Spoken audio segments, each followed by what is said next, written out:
करेंगे हमारी career counselling series में अलाइड हेल्थ साइंसेज के स्कोप की। ठीक है, अलाइड हेल्थ साइंसेज का क्या मतलब है कि डॉक्टर्स, सर्जन्स जो मेडिकल में काम कर रहे होते हैं, तो डॉक्टर्स के साथ बहुत से ऐसे लोग चाहिए होते हैं जो कि मेडिकल में एक्सपर्ट हों और वो साथ ऐसी फैसिलिटीज़ प्रोवाइड करें जो कि डायरेक्टली डॉक्टर ने नहीं करनी बल्कि वो उन्होंने करनी है। मिसाल के तौर पे ऑपरेशन थिएटर के अंदर सर्जन के अलावा और भी कुछ लोग मौजूद होते हैं जो कि ऑपरेशन थिएटर में सर्जरी के दौरान हेल्प आउट कर रहे होते हैं सर्जन को प्रोसीजर परफॉर्म करने में। ठीक है, कुछ सर्जरी से पहले कुछ काम करने होते हैं, सीधा देना होता है पेशेंट को ताकि वो बेहोश हो जाए। ऑपरेशन होने के बाद उसको टाँके लगाने होते हैं, कुछ और प्रोसीजर्स चीज़ें होती हैं। या लेट्स ऑर्थोपेडिक सर्जरी के अंदर बाल का हड्डी को काटना होता है, कुछ प्लेटें जोड़नी होती हैं, नट्स को लगाना होता है, इस तरह की चीज़ें। तो उसमें असिस्टेंट साथ काम करते हैं उनके।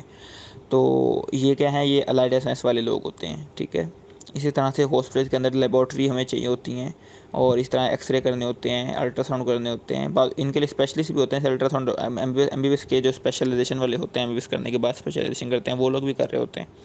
लेकिन हमें टेक्नीशियन, टेक्नोलॉजिस्ट भी चाहिए होते हैं। तो अलाइड साइंस वाले टेक्नोलॉजिस्ट के तौर पे काम करते हैं हॉस्पिटल में बाकी सारे ड्यूटीज़ के लिए। ठीक है, जिस तरह नर्सिस हैं तो अब नर्सिस अपना काम करती हैं और नर्सिस के अलावा हम हॉस्पिटल में बहुत से और भी लोग चाहिए होते हैं डॉक्टर और नर्स के अलावा।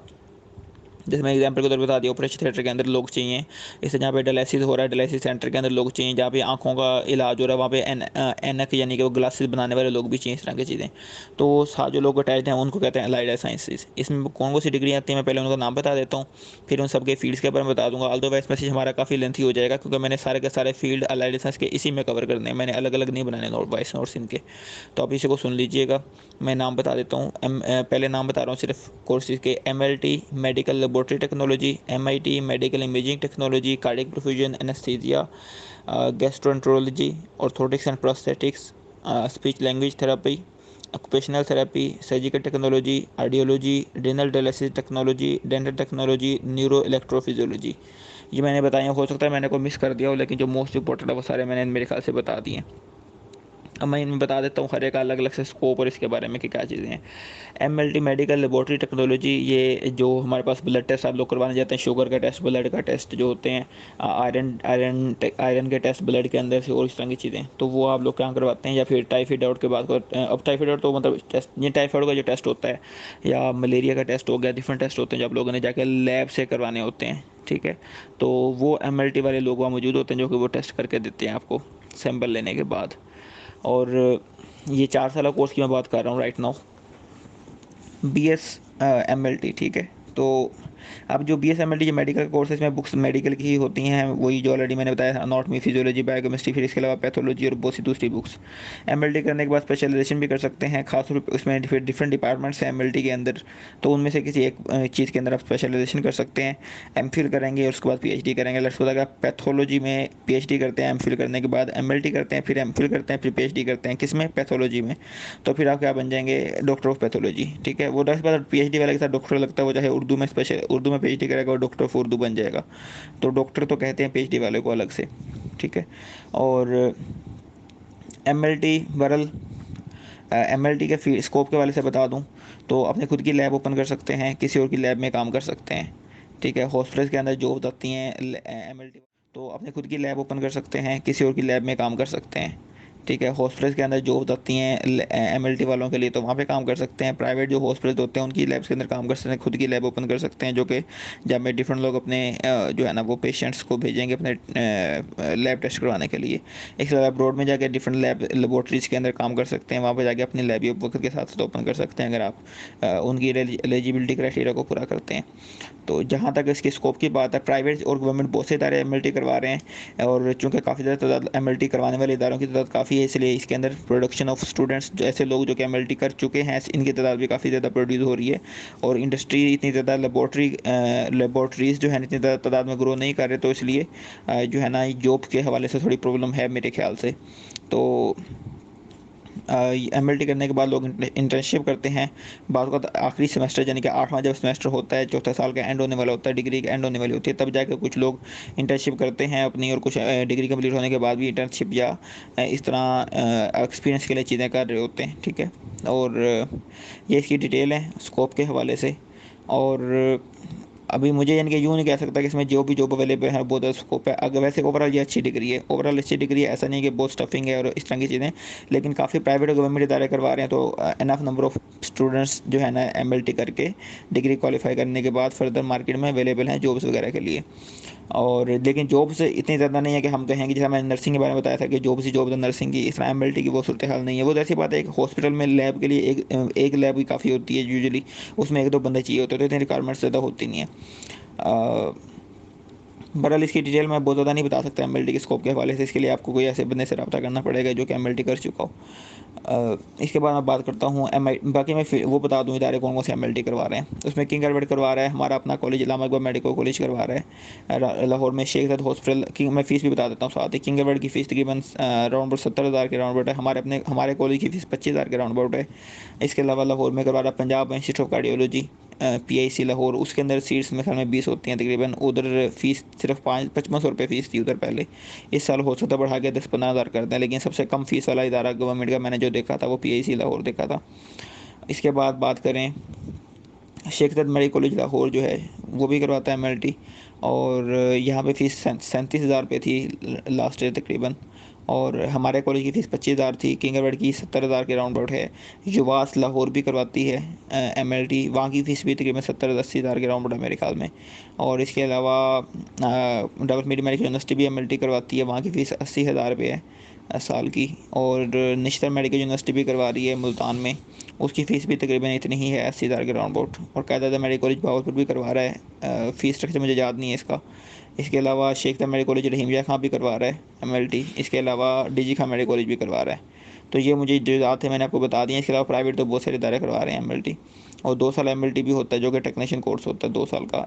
मैट्रिक के बाद भी कर सकते हैं, एफएससी के बाद भी कर सकते हैं। तो चूँकि वो लोग भी अवेलेबल हैं वही काम करने के लिए, तो इस वजह से स्पेस जॉब की अवेलेबिलिटी थोड़ी कम रह जाती है एमएलटी वालों के लिए। तो ये गवर्नमेंट के इदारे काफ़ी सारे करवा रहे हैं, तो प्राइवेट भी बहुत सारे इदारे करवा रहे हैं। फ़ीस स्ट्रक्चर मैंने बता दिया। फ़ीस स्ट्रक्चर में सबसे सस्ता जो है ना वो पीआईसी लाहौर 5500 रुपये फ़ीस थी उसकी, इस साल हो सकता थोड़ी बढ़ा दें। हमारे कॉलेज की 25,000 है, इलामा इकबाल मेडिकल कॉलेज की। इसके अलावा शेख ज़ायद लाहौर की जो है ना, वो लाहौर में जो शेख ज़ायद है उसकी है 37,000 राउंड अबाउट। और इसके बाद हम बात करें तो फिर बाकी इदारों की तकरीबन जो बनती है वो ये जो युवास लाहौर है इसकी शायद 65,000 के राउंड अबाउट है। बाकी इदारों की फिर 70 से 80,000 के राउंड अबाउट है। किंग एडवर्ड की भी इसी तरह, और बाकी कॉलेजेस की भी इसी तरह से। जो डीजी खाना है उसकी शायद 65,000 के राउंड अबाउट है। उसकी सॉरी 65 भी नहीं है, उसकी 58 है, बट 50 से 58, 60 से नीचे है उसकी फ़ीस। तो ये फ़ीस स्ट्रक्चर के बारे से मैंने आपको बता दिए। सीट्स यूजुअली मोस्ट इदारों में जो है ना वो 20-20 के राउंड अबाउट होती हैं।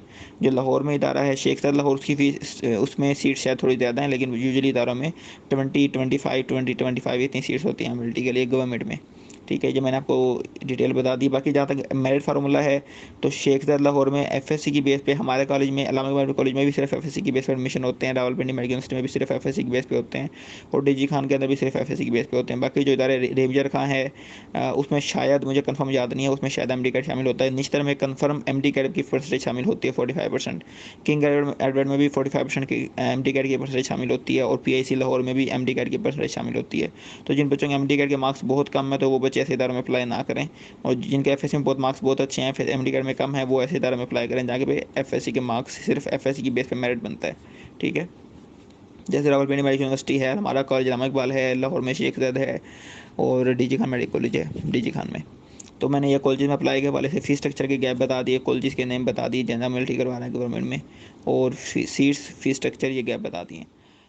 आईटी मेडिकल इमेजिंग टेक्नोलॉजी, ये लोग जैसे हमारे पास, मुझे इसकी ज़्यादा डिटेल नहीं पता क्योंकि एक और कोर्स लोग करवाते हैं रेडियोथेरेपी के नाम से, और अल्ट्रासाउंड होता है, एक्सरे होता है, सीटी स्कैन होता है, एमआरआई होता है। ये डिफरेंट टेस्ट हैं, जिस तरह हम लोग हॉस्पिटल में जाके ब्लड टेस्ट करवाते हैं, इस तरह से एक्सरे लोग करवाते हैं, सीटी स्कैन करवाते हैं, एमआरआई करवाते हैं, और अल्ट्रासाउंड करवाते हैं। ठीक है, तो अब उसमें से एमआईटी वाले जो एक्सरे से रिलेटेड हैं वो वाले काम, जैसे सीटी स्कैन, एमआरआई, ये वाले काम जो है ना एमआईटी से रिलेटेड होते हैं। Medical imaging technology, medical imaging यानी कि इमेज बनाते हैं ये, उस इमेज बनाने से मुराद वही है जो मैंने बताया, एक्सरे का इमेज हो गया, सीटी स्कैन का हो गया, एमआरआई का हो गया।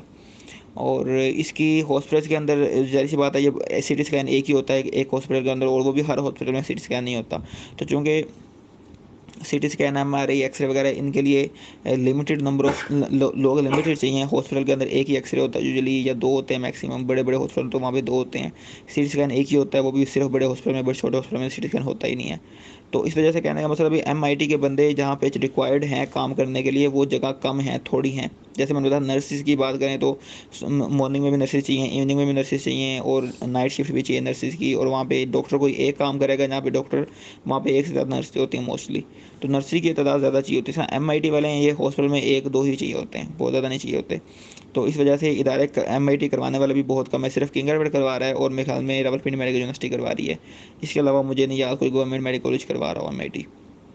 हो सकता है निश्चित भी करवा रहा है, मेरे ख्याल से निश्चित ने भी शुरू करवाया हुआ है लास्ट ईयर से, 1-2 सालों से एमआईटी। ठीक है, तो ये 2-3 इदारे हैं जो मेरे ध्यान में है। हो सकता है कोई और भी इदारा हो जाए एमआईटी करवाता हो। बाकी स्कोप के हवाले से इसका स्कोप काफ़ी अच्छा है, इस हवाले से कि वैसे बुक्स का गैप थोड़ा सा एमएलटी और एमआईटी में बुक्स का थोड़ा बहुत फ़र्क है, ज़्यादा फ़र्क नहीं है। कुछ बुक्स हैं जो एमआईटी वालों की स्पेसिफाइड हैं, और जॉब्स के बारे से मैंने बताया आपकी, थोड़ा बहुत आपको एक्सप्लेन किया, लेकिन फिर भी ओवरऑल जॉब्स की अवेलेबिलिटी इनकी अच्छी है एमआईटी की, जो मुझे मालूम है। ज़्यादा रेफ नहीं पता अभी। कार्डिक परफ्यूजन की बात करें, इसके बाद मैं थर्ड ऑप्शन पे जा रहा हूँ, पीएस कार्डिक परफ्यूजन। ऑप्शन पे जा रहा हूँ, पीएस कार्डिक परफ्यूजन। ये जो हमारे पास हार्ट के पेशेंट होते हैं, हार्ट का जो सर्जरीज वगैरह हो रही होती है ना, उस वहाँ पे सर्जन के साथ ये लोग काम करते हैं, कार्डिक परफ्यूजन वाले। ठीक है, और यानी कि कार्डियोलॉजिस्ट जो होते हैं, कार्डिक सर्जन होते हैं, उनके साथ ये काम करते हैं। एग्जैक्टली ज़्यादा डिटेल मुझे नहीं कन्फर्म, लेकिन ये हार्ट से रिलेटेड असिस्टेंट होते हैं। अब ये यूँ नहीं समझना कि हार्ट के ये अपने हार्ट सर्जन नहीं होते, ना तो ये अपना क्लिनिक ओपन कर सकते हैं, ऐसा नहीं होता। हार्ट सर्जन जो होते हैं, कार्डिक सर्जन या कार्डियोलॉजिस्ट, उनके साथ ये असिस्ट करते हैं। ठीक है, और कौन कौन से इदारे करवा रहे हैं, एक तो पीएचसी लाहौर करवा रहा है, Punjab institute of cardiology Lahore ये करवा रहा है। इसके अलावा मुल्तान में है एक Chaudhry Pervaiz Ali institute of cardiology, वो करवा रहा है। इसके अलावा कायदा मेडिकल कॉलेज के साथ ही इदारा है, वो भी करवा रहा है। वहाँ पे 5 सीटें हैं मेरे ख्याल में। और इसके अलावा एक इदारा है Faisalabad institute of cardiology Faisalabad. ठीक है, तो वो करवा रहा है। यही इदारे कार्डियक फ्यूजन करवाते हैं मेरे ख्याल में। प्राइवेट में शायद कोई एक ही करवाता होगा लाहौर में इदारा, या कोई भी नहीं करवाता प्राइवेट, शायद 1-2 इदारे करवाते होंगे प्राइवेट, ज़्यादा इदारे नहीं करवाते ये। बाकी जहाँ तक कार्डियक परफ्यूजन की स्कोप की बात है, किंगरबेड भी करवाता है कार्डियक परफ्यूजन। तो बहुत ज़्यादा स्कोप नहीं है इसका। मैंने कुछ टाइम, आज से कोई 6 महीने साल पहले तक, मैंने एक कार्डियोलॉजिस्ट से पूछा था, वो उन्होंने यानी कि कार्डियोलॉजी में उन्होंने स्पेशलाइजेशन कर ली थी कंप्लीट, और वो जॉब कर रहे थे। तो उनसे मैंने पूछा था स्कोप के बारे में, तो उनके नज़दीक कोई खास स्कोप नहीं था। तो वो बाकी जो डिग्री थे उनको ऊपर इसको प्रेफर कर रहे थे। उसकी मैं रीज़न बताता हूँ अभी, एलाइड साइंस के अंदर क्यों स्कोप कुछ फील्ड्स का कम है, उसकी रीज़न मैं एंड में बताऊँगा, इस बार इसमें के एंड में।